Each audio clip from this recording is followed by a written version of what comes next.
Good morning friends. Last સેશનમાં આપણે વ્યવસ્થાતંત્રની પ્રક્રિયા જોઈ, એના તબક્કા જોયા, જેમાં 7 મુદ્દાનો આપણે અભ્યાસ કર્યો. હવે પછી આપણે વ્યવસ્થાતંત્રના માળખાની વિગતે સમજૂતી મેળવવાની છે. વ્યવસ્થાતંત્રનું માળખું બીજી રીતે કહું તો વ્યવસ્થાતંત્રના પ્રકારો. આપણને વ્યવસ્થાતંત્રના પ્રકારો વિશે થોડી ઘણી સમજૂતી મળી છે વ્યવસ્થાતંત્રની પ્રક્રિયામાં. વ્યવસ્થાતંત્રની પ્રક્રિયામાં પહેલા જ મુદ્દામાં આપણે જોયું હતું કે હેતુઓને સુસંગત કયા પ્રકારનું વ્યવસ્થાતંત્ર ગોઠવી શકાય. તો ત્યાં આપણે શબ્દ જોયા હતા કે વ્યવસ્થાતંત્રના 5 પ્રકાર છે. શરૂઆત કરીએ વ્યવસ્થાતંત્રના પ્રકારોની સમજૂતીથી. થોડી પ્રસ્તાવના જોઈ લઈએ કે અસરકારક સંચાલન માટે આદર્શ વ્યવસ્થાતંત્ર પર ભાર મૂકવામાં આવે છે. કે અસરકારક સંચાલન માટે આદર્શ વ્યવસ્થાતંત્ર. આદર્શ વ્યવસ્થાતંત્ર એટલે કે કાર્યક્ષમ વ્યવસ્થાતંત્ર. એટલે કે ધંધાકીય એકમમાં યોગ્ય અને અસરકારક વ્યવસ્થાતંત્ર હોય તો સમય, શક્તિ અને નાણાંની બચત કરીને આપણે સંચાલનને સફળ બનાવી શકીએ છીએ, જેને કહેવાય અસરકારક સંચાલન. એના માટે કાર્યક્ષમ વ્યવસ્થાતંત્ર એટલે કે આદર્શ વ્યવસ્થાતંત્ર પર ભાર મૂકવામાં આવે છે. પછી વ્યવસ્થાતંત્રનું માળખું એ વ્યવસ્થાતંત્રના પ્રકારો દર્શાવે છે. આપણે વ્યવસ્થાતંત્રની વ્યાખ્યામાં માળખું શબ્દ જોઈ ગયા છે કે સમાન ધ્યેયને સિદ્ધ કરવા માટે પ્રવૃત્ત થયેલી વ્યક્તિઓ વચ્ચે સત્તા અને જવાબદારીની સોંપણી કરતું માળખું એટલે કે એક બંધારણની આપણે રચના કરીએ છીએ. તો એ વ્યવસ્થાતંત્રના શું દર્શાવે છે? પ્રકારો. એટલે કે વ્યવસ્થાતંત્રનું માળખું એ વ્યવસ્થાતંત્રના પ્રકારો દર્શાવે છે. ધંધાકીય એકમના સ્વરૂપ, કદ અને જવાબદારીના વિભાગીકરણને આધારે વ્યવસ્થાતંત્રનો પ્રકાર નક્કી કરવામાં આવે છે. ટૂંકો 1 માર્ક્સનો પ્રશ્ન આવી શકે કે વ્યવસ્થાતંત્રના પ્રકાર કઈ બાબતોને આધારે નક્કી કરવામાં આવે છે? તો કેટલી બાબતો કીધી? 3. ધંધાકીય એકમનું શું? સ્વરૂપ. સ્વરૂપ એટલે કે ધંધાકીય એકમમાં નાના, મોટા અને વિશાળ એવા તમામ પ્રકારના ધંધાકીય એકમના સ્વરૂપ જોવા મળે. એવી જ રીતે કદ, નાના કદનું એકમ, મોટા કદનું એકમ. એવી રીતે જવાબદારીનું વિભાગીકરણ એટલે કે જવાબદારીઓ અલગ અલગ વ્યક્તિઓને સોંપવામાં આવે એને કહેવાય જવાબદારીનું વિભાગીકરણ. એટલે 3 બાબતો છે કે ધંધાકીય એકમના સ્વરૂપ, કદ અને જવાબદારીના વિભાગીકરણને આધારે વ્યવસ્થાતંત્રનો શું નક્કી કરવામાં આવે છે? પ્રકાર. આ વ્યવસ્થાતંત્રનો પ્રકાર એટલે વ્યવસ્થાતંત્રનું શું થયું? માળખું. એની આપણે હવે વિગતે સમજૂતી મેળવીએ. વ્યવસ્થાતંત્રના પ્રકારો સમજાવો. તો વ્યવસ્થાતંત્રના 5 પ્રકાર છે. કેટલા પ્રકાર છે? 5. સૌથી પહેલો પ્રકાર છે એમાં રેખિક વ્યવસ્થાતંત્ર. રેખિક એટલે કે સીધી રેખામાં જ સત્તા જવાબદારીની વહેંચણી, એના શબ્દ પરથી, એટલે રેખિક વ્યવસ્થાતંત્ર. બીજું છે કાર્યાનુસાર. કાર્યાનુસાર વ્યવસ્થાતંત્ર એટલે કાર્યને અનુસાર આપણે સત્તાને જવાબદારીની સોંપણી કરીશું. ગમે તે વ્યક્તિને આપણે કાર્ય સોંપીશું નહીં. જે વ્યક્તિ પાસે જે કાર્યની આવડત અને એની પાસે જે જ્ઞાન છે એના આધારે આપણે કાર્યની શું કરીશું? સોંપણી. એને કહેવાય કાર્યાનુસાર. ટૂંકમાં પરિચય છે. વૈધિક વ્યવસ્થાતંત્ર એટલે કે નીતિ નિયમો અનુસાર એટલે કે ત્યાં માનવ સંબંધોને આધારે આપણે કોઈ પણ પ્રકારની સત્તા જવાબદારીની સોંપણી કરતા નથી. એનાથી વિરુદ્ધ શું છે? અવૈધિક વ્યવસ્થાતંત્ર. એટલે કે અહીંયા માનવ સંબંધોને આધારે સત્તા જવાબદારીની સોંપણી થતી જોવા મળશે. એટલે કાર્ય ત્યાં માનવ સંબંધો, મિત્રતાના ધોરણે થાય. અને છેલ્લે છે શ્રેણિક વ્યવસ્થાતંત્ર. અહીં મેટ્રિક્સની રચના થશે એટલા માટે એનું નામ છે શ્રેણિક વ્યવસ્થાતંત્ર. 2 માળખાને ભેગા કરીને જે માળખું રચાય એને કહેવાય શ્રેણિક વ્યવસ્થાતંત્ર.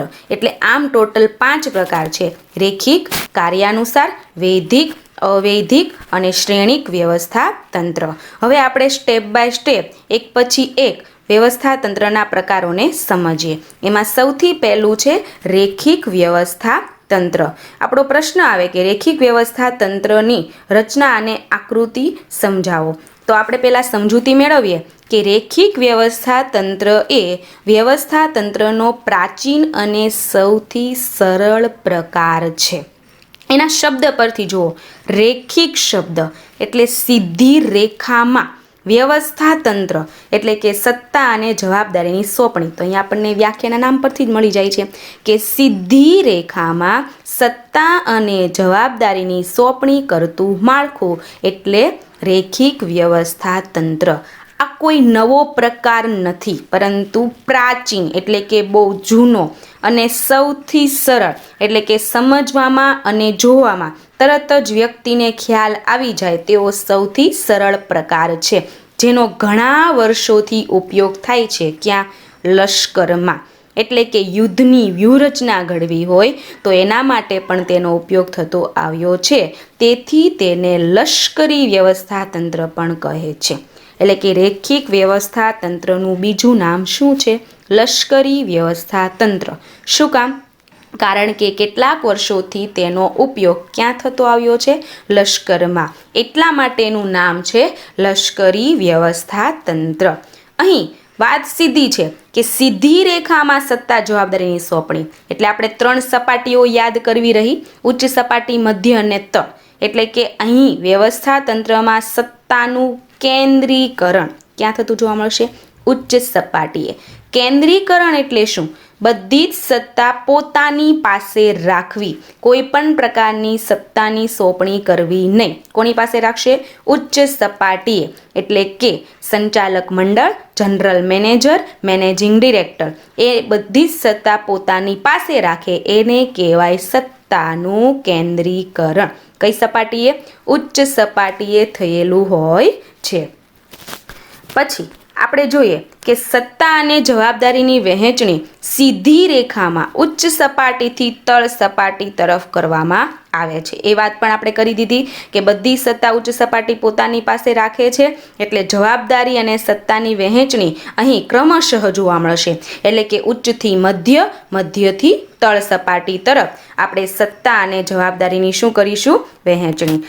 હવે આપણે જોઈએ રેખિક વ્યવસ્થા તંત્રનો અર્થ, જેનો આપણે ટૂંકમાં પરિચય મેળવી લીધો કે જે વ્યવસ્થા તંત્રમાં ઉપરથી નીચે એટલે કે ઉચ્ચ સપાટીથી મધ્ય, મધ્યથી તળ એટલે કે સીધી જ રેખામાં શું કરવામાં આવે છે?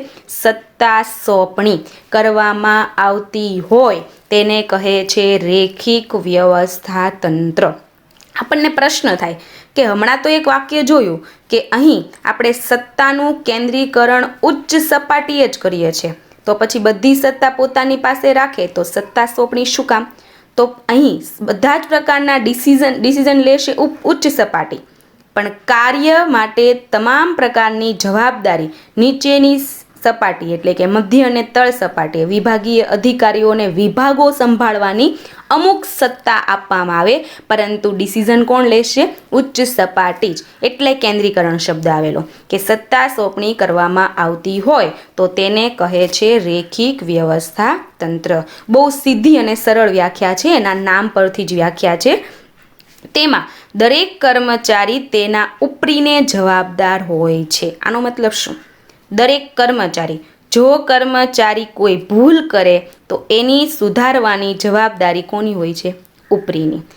કદાચ કર્મચારીએ સારું કાર્ય કર્યું અને એકમના નફામાં વધારો મળ્યો તો પણ ઉપરીના વખાણ થશે. બરાબર? એટલે સારી બાબતો માટે પણ ઉપરી જવાબદાર અને ખરાબ બાબતો માટે પણ ઉપરી જવાબદાર. ધંધામાં નફો થાય તો પણ ઉપરીને અને ખોટ જાય તો પણ ઉપરીને. એટલે કે ઉપરી અધિકારી જ એનો હું ગણાય છે જવાબદાર.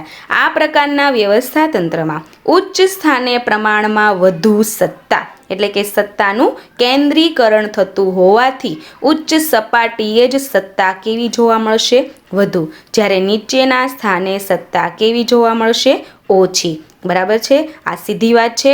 કેન્દ્રીકરણ શબ્દ પરથી જ આપણને આ વાક્ય રચના ખબર પડી જાય છે. બરાબર છે? પછી આપણે જોઈએ તેની રચના. રચના પણ બહુ સીધી અને સરળ ભાષામાં સમજી શકાય તેવી છે કે આ પ્રકારના વ્યવસ્થા તંત્રમાં સમગ્ર ધંધાકીય એકમને જુદા જુદા વિભાગોમાં વહેંચી દેવામાં આવે છે. દાખલા તરીકે ઉત્પાદન વિભાગ, વહીવટી વિભાગ, વેચાણ વિભાગ. આ બધા વિભાગોને સંભાળવા માટે અલગ વિભાગીય અધિકારીની શું કરવામાં આવશે? તો કે નિમણૂક. એટલે કે જે આપણે આકૃતિમાં 3 વિભાગો જોવાના છે એ વિભાગની સંપૂર્ણ જવાબદારી કોણ સંભાળશે? વિભાગીય અધિકારી અથવા તો જનરલ મેનેજર. એટલે કે અહીં તે દરેકે દરેક માટે અલગ વિભાગીય અધિકારીની શું કરવામાં આવે છે? નિમણૂક. આ વિભાગીય અધિકારી પોતાના વિભાગના કાર્ય માટે ઉપરી અધિકારીને જવાબદાર હોય છે. જે આપણે વાક્ય રચનામાં જોઈ ગયા તે કે વિભાગીય અધિકારી પોતાના વિભાગના, કે દાખલા તરીકે એ નામનો વિભાગીય અધિકારી છે એ ઉત્પાદન વિભાગ સંભાળે છે, તો એ ઉત્પાદન વિભાગના કાર્ય માટે ઉપરી અધિકારીને શું રહેશે? જવાબદાર. એટલે કે જનરલ મેનેજરને આ વિભાગીય અધિકારી જવાબદાર રહેશે. પછીનો પોઈન્ટ આપણને કહે છે કે વિભાગીય અધિકારીને તેના પોતાના વિભાગ માટે જરૂરી તેવી તમામ સત્તા આપવામાં આવે છે. એટલે કે અહીં વિભાગીય અધિકારીનો સમાવેશ આપણે કાં ઉચ્ચ સપાટીએ કાં મધ્ય સપાટીએ કરીએ છીએ. એટલે પોતાના વિભાગ માટે જ, સંપૂર્ણ એકમની નહીં. મેં કીધું તેમ દાખલા તરીકે ઉત્પાદન વિભાગ સંભાળે છે વિભાગીય અધિકારી, તો એને એની જ જરૂરી એવી તમામ શું આપવાની છે? સત્તા. એટલે કે એ ઉત્પાદન વિભાગના અમુક પ્રકારના નિર્ણયો કોણ લેશે?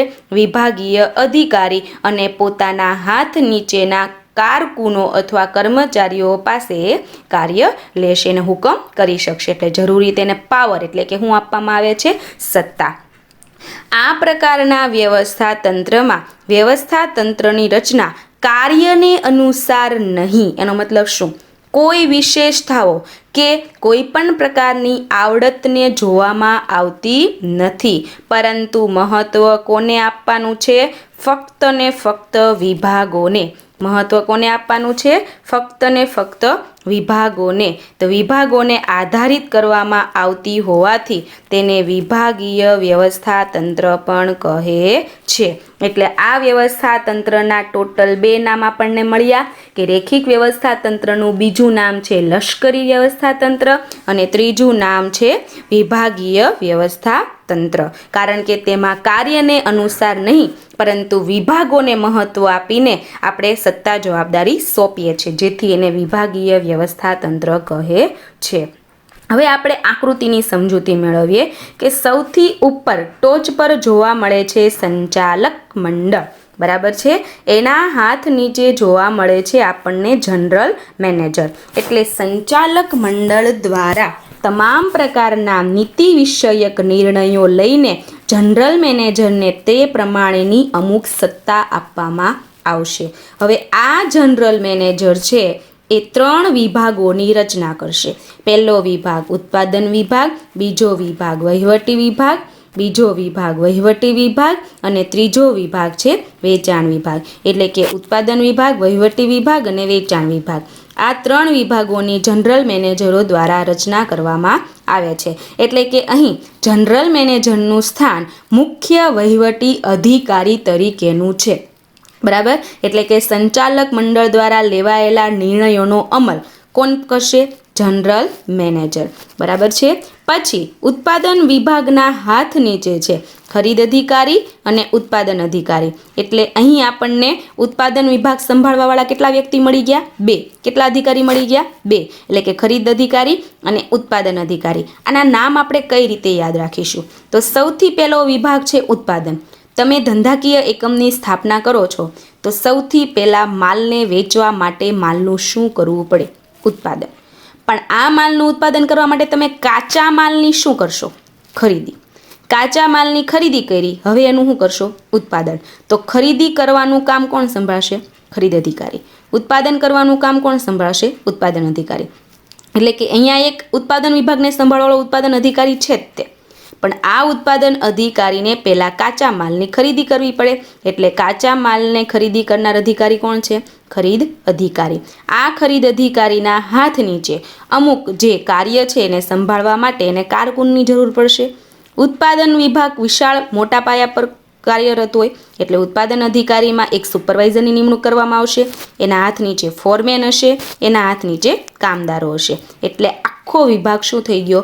ઉત્પાદન વિભાગ. મિત્રો, ઉત્પાદન વિભાગના હાથ નીચે કયા અધિકારી છે એને યાદ રાખવા માટે આપણે બહુ સરળ સમજૂતી જોઈ લીધી કે ઉત્પાદન વિભાગને સંભાળવા માટે ઉત્પાદન અધિકારી. આ ઉત્પાદન કરવા માટે પહેલાં આપણને કાચો માલ જોઈએ. કાચા માલની ખરીદી કરી આપશે આપણને ખરીદ અધિકારી. એના હાથ નીચે અલગ અલગ કારીગરો એટલે કે કારકુનો, સુપરવાઇઝર, ફોરમેન અથવા કામદાર. હવે આપણે જોઈએ બીજો વિભાગ જેનું નામ છે વહીવટી વિભાગ. વહીવટી વિભાગને સંભાળવા માટે આપણને એક અધિકારી તો જોશે જ. કયો? વહીવટી અધિકારી. એટલે કે એના નામ પરથી જ કે એક અધિકારી કોણ છે? વહીવટી અધિકારી. વહીવટ શેનો હોય? નાણાંનો. નાણાંનો આપણે શું રાખવો પડે? હિસાબ. એ હિસાબ રાખવાનું કામ કોણ કરશે? હિસાબી અધિકારી. એટલે એક વહીવટી વિભાગને સંભાળવા માટે વહીવટી અધિકારી, વહીવટ નાણાંનો હિસાબ રાખશે કોણ? હિસાબી અધિકારી. બંનેના હાથ નીચે બંનેને મદદ કરવા માટે કોણ હોય છે? કારકુન. એટલે આખો વિભાગ બની ગયો આપણો વહીવટી વિભાગ. પછીનો આપણો વિભાગ છે વેચાણ વિભાગ. વેચાણ વિભાગ ખૂબ જ મોટા પાયા પર કાર્યરત હોય તો આ વેચાણ વિભાગને સંભાળવાનું કામ કરશે કોણ? વેચાણ અધિકારી. એટલે એક અધિકારી આપણને મળી જ જાય છે. કોણ? વેચાણ અધિકારી. વેચાણ વધારવા માટે જાહેરાત કરવી પડે જેને કહેવાય વિજ્ઞાપન. આ જાહેરાતના કાર્યને સંભાળવાનું કામ જાહેરાત અધિકારી. પણ જાહેરાત અધિકારી એવો શબ્દને બહુ આપણે ઉલ્લેખનીય નથી કરતા.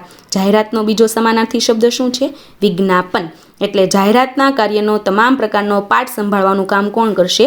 વિજ્ઞાપન અધિકારી. એટલે અહીંયા બે અધિકારી થઈ ગયા. વેચાણ વિભાગને સંભાળવાનું કામ વેચાણ અધિકારી. વેચાણને વધારવા માટે શું કરવી પડે? જાહેરાત એટલે કે વિજ્ઞાપન. એક કામ કોણ કરશે? વિજ્ઞાપન અધિકારી. વેચાણ કરવાનું કામ કોણ કરશે? સેલ્સમેન. મદદ કરવા માટે કોણ હોય છે? સેલ્સમેન. અને વિજ્ઞાપન અધિકારીના હાથ નીચે કામ કોણ કરશે? કર્મચારી. તો આપણી આખી આ રેખિક પ્રકારની આકૃતિ તૈયાર થઈ ગઈ. ફરી એક વખત કહી દઉં. સૌથી ઉપર કોણ છે? સંચાલક મંડળ. એના હાથ નીચે કોણ છે? General manager. કેટલા વિભાગોની રચના? 3. બધાના હાથ નીચે અલગ અલગ કોણ છે? અધિકારી. અને એ બધાના હાથ નીચે છે અલગ અલગ કારીગરો, ફોરમેનો, સુપરવાઇઝરો અને કામદારો. આ થઈ આપણી આકૃતિ. હવે આપણે આ આકૃતિ જે સમજ્યા છીએ એને ફરી વખત રિફર કરીએ એટલે કે આકૃતિની રચનાની સમજૂતી મેળવીએ કે જે આપણે આકૃતિ છે એ આકૃતિની પણ સમજૂતી આપવી પડે. આ આકૃતિની સમજૂતી એટલે કે રચનાની સમજૂતીમાં જોઈએ કે રેખિક વ્યવસ્થા તંત્રમાં સર્વોચ્ચ સત્તા સંચાલક મંડળ પાસે હોય છે. આપણે જોઈ શકીએ છીએ કે સંચાલક મંડળ પાસે સંપૂર્ણ પ્રકારની સત્તા એટલે કે કેન્દ્રીકરણ થયેલું જોવા મળે છે. એનું કામ શું? તમામ પ્રકારના નીતિ વિષયક શું લે છે? તે નિર્ણય. અમુક પ્રકારની સત્તા તેમની પાસેથી મેળવશે કોણ? જનરલ મેનેજર અથવા તો મેનેજિંગ ડિરેક્ટર મેળવે છે. જનરલ મેનેજરનું સ્થાન મુખ્ય વહીવટી અધિકારી તરીકેનું છે એટલે કે CEO.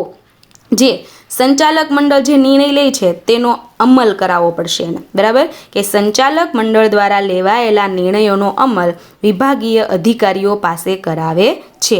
એટલે આ બધા આપણા વિભાગો છે એના જે અધિકારીઓ છે એની પાસે તે અમલ કરાવે છે. પછી આપણે જોઈએ કે ધંધાકીય એકમની અંદર આપણે જે આકૃતિ જોઈ છે એમાં 3 વિભાગો પાડેલા છે એની વાત કરીએ કે નીચેના ચાર્ટમાં એટલે કે આ જે આપણી આકૃતિ છે એમાં વ્યવસ્થા તંત્ર ઉત્પાદન, વેચાણ, વહીવટી એમ 3 વિભાગમાં વહેંચાયેલું છે. એ આપણે જોઈ ગયા. આ 3 વિભાગ ઉત્પાદન વિભાગ, વેચાણ વિભાગ અને વહીવટી વિભાગ. અને દરેક વિભાગના મહત્વના કાર્યને આધારે આપણે અલગ અલગ હુનીમાં અધિકારી એટલે કે ખરીદ, ઉત્પાદન અને વેચાણ અધિકારી જેવા અધિકારીઓ નિમાય છે જે પોતાના વિભાગ માટે સંપૂર્ણ હોય છે જવાબદાર. એટલે કે જે 3 વિભાગોની રચના કરી આ 3 વિભાગોમાં અલગ અલગ અધિકારીઓ છે એ અધિકારીઓ નિમાય છે અને એના માટે કોઈ પણ પ્રકારની જો નફાની કામગીરી, વેચાણની કામગીરી અથવા તો કોઈ પણ પ્રકારનો માલ સામાન લાવો લઈ જવો તેના માટે સંપૂર્ણપણે શું હોય છે? જવાબદાર. ખાસ ધ્યાનમાં રાખજો આ અધિકારીઓના હાથ નીચે સુપરવાઇઝર, ફોરમેન અને કારકુન એ આપણે જોઈ શકીએ છીએ. આ બધા foreman, supervisor, workmen, work manager આ બધા સુપરવાઇઝર, ફોરમેન, કારકુન જેવા આખરે કોણ છે? કર્મચારી. શું કરે છે? કાર્ય. અને ફોરમેનના હાથ નીચે એટલે કે 3 સપાટીના હાથ નીચે જે કામ કરનાર વ્યક્તિ છે કોણ છે? કામદાર. કાર્ય કરે છે. આમ રેખિક વ્યવસ્થા તંત્રમાં સત્તા અને જવાબદારીનો પ્રવાહ કઈ રીતે? તો સત્તા ઉચ્ચ સપાટીથી તળ સપાટી તરફ જાય છે. એટલે ખબર જ છે કે સત્તાનું કેન્દ્રીકરણ છે. કેન્દ્રીકરણ એટલે બધી સત્તા ક્યાં રખાય? ઉચ્ચ સપાટીએ. ઉચ્ચ સપાટીથી તળ સપાટી તરફ જાય છે. જ્યારે જવાબદારી એટલે કે મેં જવાબદારી નિભાવેલ છે એવું કહેશે કોણ? કામદાર અથવા તો સુપરવાઇઝર. એ તળ સપાટીએ જોવા મળે. એ જવાબો ક્યાં આપશે? ઉચ્ચ સપાટીએ. એટલે જવાબદારી તળ સપાટીથી ઉચ્ચ સપાટી તરફ જાય છે. ખાસ ધ્યાનમાં રાખજો આ બાબત મિત્રો, કે આમ રેખિક વ્યવસ્થા તંત્રમાં સત્તાનો પ્રવાહ કઈ રીતે જોવા મળશે? ઉચ્ચથી નિમ્ન તરફ. જ્યારે જવાબદારીનો પ્રવાહ કઈ રીતે જોવા મળશે? તળથી ઉચ્ચ તરફ. ખાસ આ બાબત ધ્યાનમાં રાખજો. Authority and responsibility. રિસ્પોન્સિબિલિટી નીચેથી ઉપર અને ઓથોરિટી ઉપરથી નીચે તરફ જાય છે. અહીં આપણા રેખિક વ્યવસ્થા તંત્રની સમજૂતી, રચના, આકૃતિ બધી જ વસ્તુ ક્લિયર એટલે કે પૂર્ણ થાય છે. હવે આપણે જોઈએ એની અનુકૂળતા, કે ધંધાકીય એકમની અંદર આ રેખિક વ્યવસ્થા તંત્ર ક્યાં અનુકૂળ આવે છે. તો કયા પ્રકારના એકમમાં રેખિક વ્યવસ્થા તંત્ર વધુ અનુકૂળ આવે? તો કે જે ધંધાકીય એકમનું કદ કેવું હોય? નાનું. નાનું મીન્સ કે આપણે કીધું કે સત્તાનું કેન્દ્રીકરણ. તો સત્તાનું કેન્દ્રીકરણ કેવા સંજોગોમાં હોય? બધી સત્તા પોતાની પાસે ક્યારે રાખી શકાય? કે જ્યારે ધંધાકીય એકમનું કદ નાનું હોય. કેમ એવું? જો મોટા કદનું એકમ હોય ને કેન્દ્રીકરણ તમે અપનાવો તો મહત્વના કાર્ય રહી જશે અને બધી સત્તા પોતાની પાસે રાખવાથી ત્યાં રેખિક સંકલન પણ જોવા મળતું નથી. એટલે જે ધંધાકીય એકમનું કદ નાનું હોય, કાર્યક્ષેત્ર મર્યાદિત. હવે કદ નાનું છે તો ત્યાં કાર્યક્ષેત્ર પણ કેવું હશે? મર્યાદિત. એટલે કે ઘણું અંકુશ પ્રાપ્તિ હશે. એટલે કે અંકુશ અને શિસ્તના પ્રશ્ન પણ કેવા હશે? ઓછા હશે. એટલે કે કદ નાનું છે, કાર્યક્ષેત્ર મર્યાદિત છે, અંકુશ અને શિસ્તના પ્રશ્ન પણ કેવા હશે? ઓછા. કારણ કે ત્યાં સંખ્યા ઓછી હશે, કદ નાનું હશે, કાર્યક્ષેત્ર મર્યાદિત હશે. બરાબર છે? Thank you. આભાર.